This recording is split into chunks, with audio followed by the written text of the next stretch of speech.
Kalau baca berita-berita seputar Prabowo Subianto, pasti kalian sering kan ketemu istilah Kertanegara. Sampai-sampai kucing kesayangan Prabowo juga dijuluki Bobby Kertanegara. Anak lucu, jenis kebayoran baru short hair alias kucing kampung ini bahkan sampai punya akun Instagram yang namanya juga Bobby Kertanegara. Kalau di kalangan wartawan, istilah itu sering juga disebut K4 alias Kertanegara 4. Lalu, apa sih Kertanegara itu?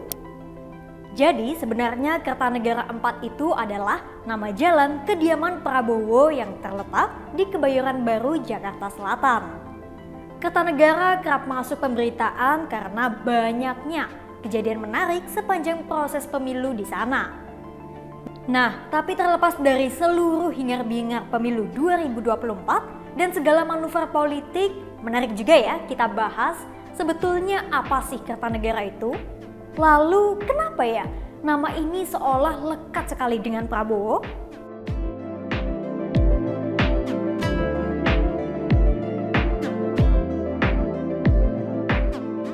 Selain menjadi nama jalan dari kediaman Prabowo, ternyata Prabowo juga memiliki leluhur yang bernama Raden Tumenggung Kertanegara. Adapun Raden Tumenggung Kertanegara merupakan salah satu panglima Laskar Pangeran Diponegoro. Makanya tak heran Prabowo itu beberapa kali mengutarakan keinginannya memindahkan makam Pangeran Diponegoro dari Makassar ke kampung halamannya di Yogyakarta. Tapi Kertanegara yang mau aku bahas di sini beda dengan leluhur yang dimiliki oleh Prabowo. Karena ada pula tokoh besar sejarah lainnya yang juga memiliki nama Kertanegara. Dia adalah raja terakhir sekaligus terbesar dari kerajaan Singosari yang bergelar Sri Maharaja. Ada dua kitab yang mengenalkan kita pada nama Kertanegara. Kitab Negara Kertagama dan Kitab Pararaton. Kalau di Kitab Negara Kertagama, Kertanegara telah memimpin Singasari sejak tahun 1254 Masehi sebagai raja keempat. Sementara kalau di Pararaton, Kertanegara ditulis memerintah Singasari sejak tahun 1272 Masehi dan menjadi raja keempat Tumapel. Kertanegara adalah anak dari Waninghyun atau Jayawardhani dan ayahnya Wisnuwardana. Nah, Kertanegara ini sering disebut sebagai Batara Siwa Buddha dalam kitab Pararaton karena jasanya menyatukan agama Hindu aliran Siwa dan agama Buddha aliran Tantrayana. Di negara Kertagama pun Kertanegara diceritakan menguasai semua ajaran Hindu dan Buddha.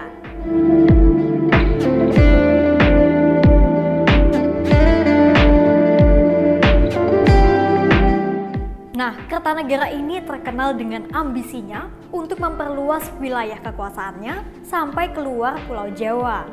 Salah satu bentuk ambisinya adalah pengadaan ekspedisi Pamalayu yang dimulai pada tahun 1257 Masehi dan Sumatera menjadi tujuan pertamanya.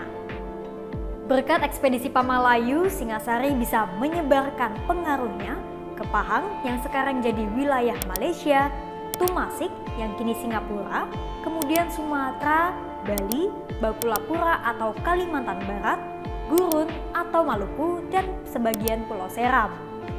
Karena kepemimpinan Kertanegara, akhirnya Singasari bisa menjadi kerajaan yang kuat di berbagai bidang, mulai dari pemerintahan, ekonomi, agama, budaya, sampai pertahanan.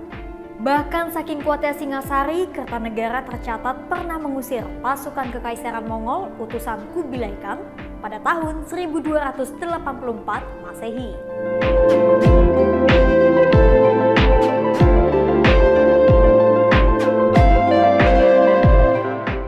Tapi kisah heroik Kertanegara harus ditutup dengan insiden tidak menyenangkan. Karena nyawa dari Kertanegara harus melayang lantaran terbunuh dalam pemberontakan yang dimotori oleh Jaya Katuang, Bupati Gelang-Gelang. Dendam dan intrik politik pun menjadi penyulut dari pecahnya pemberontakan ini. Kitab Pararaton bercerita Jaya Katuang ini memiliki dendam masa lalu kepada leluhur Kertanegara. Jaya Katuang sendiri merupakan keturunan dari Raja Kadiri Kertajaya. Nah, Kertajaya kehilangan tahta dan tewas di tangan Ken Arok, pendiri Singasari.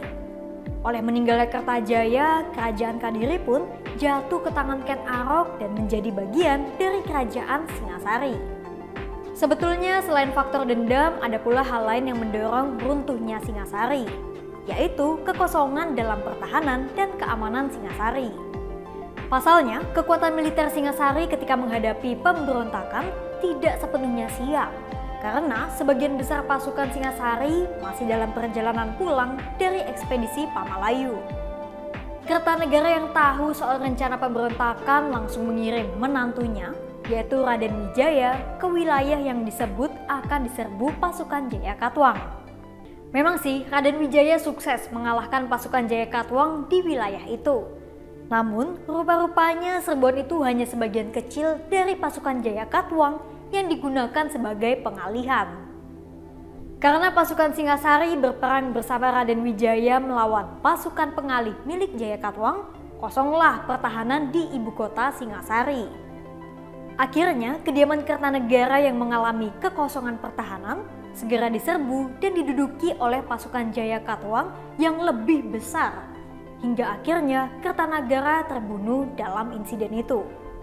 Singasari yang jatuh di tangan Jayakatwang pun menyebabkan tertendangnya Raden Wijaya, sosok legendaris pendiri kerajaan Majapahit.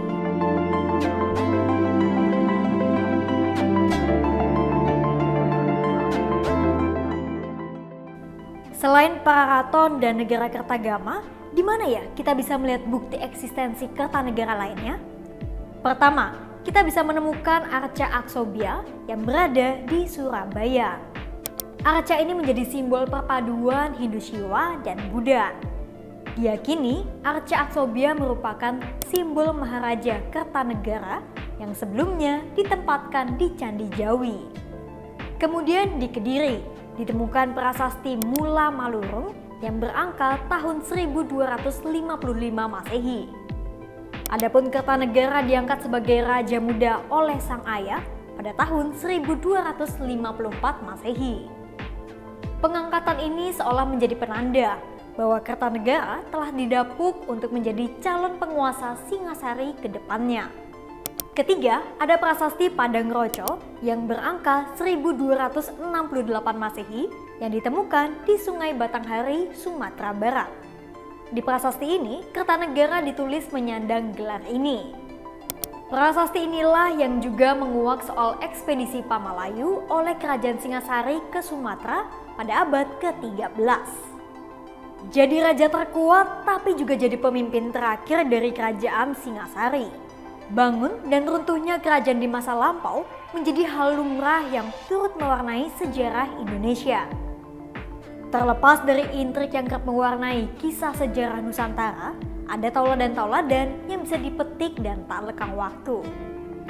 Itu tadi sekilas kisah Kertanegara, raja terakhir dan terkuat Singasari.